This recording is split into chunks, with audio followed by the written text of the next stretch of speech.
लबर लबर नहीं कर जतनिया नहीं नॉमिनेशन करे बोगे कचका जारन चीर क देबो सब दिन चुल्ही फूके बोगे कचका जारन चीर क देबो सब दिन चुल्ही फूके बोगे हे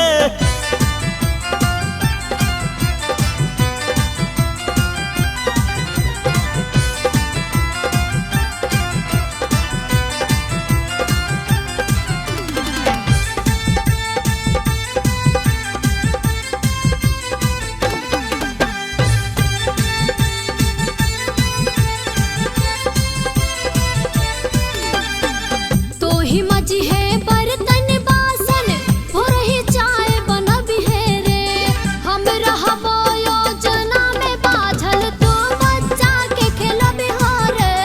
हम रहबो योजना में बाझल तो बच्चा के खेलई हो रे अच्छा किन्नहु में हम जीत देबो टिक पकड़ तू नच देगे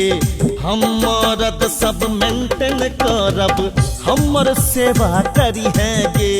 हम मरद सब मेंटेन करब हमर सेवा करी है गे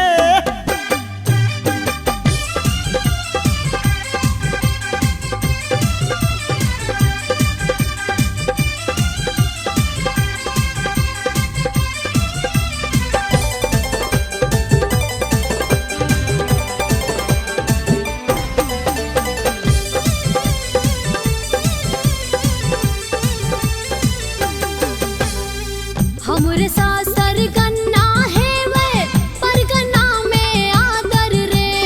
आयोजक के कहबै करतो फूलमाला सा स्वागत रे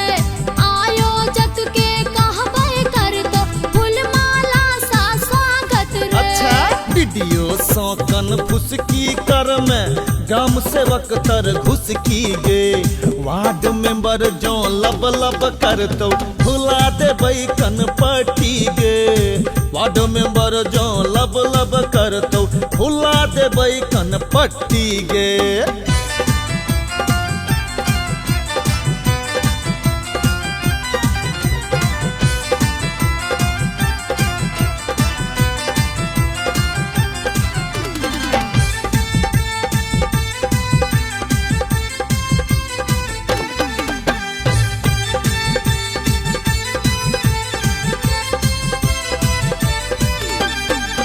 आरक्षण अधिकार हमर आई रहलो सब दिन दाबल रे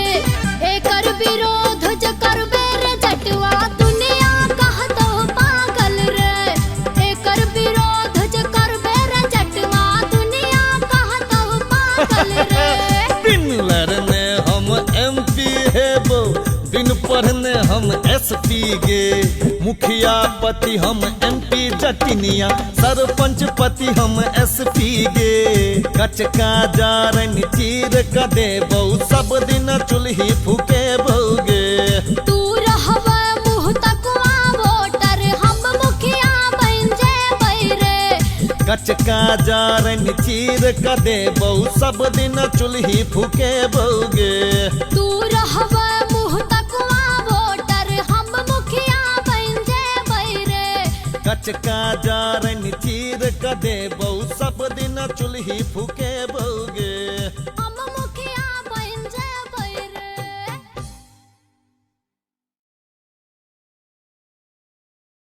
सब्सक्राइब करू विजय एंटरटेनमेंट चैनल के आ घंटी के निशान के जरूर दबाओ हमरा सबक वीडियो सबसे पहले देखबाक लेल।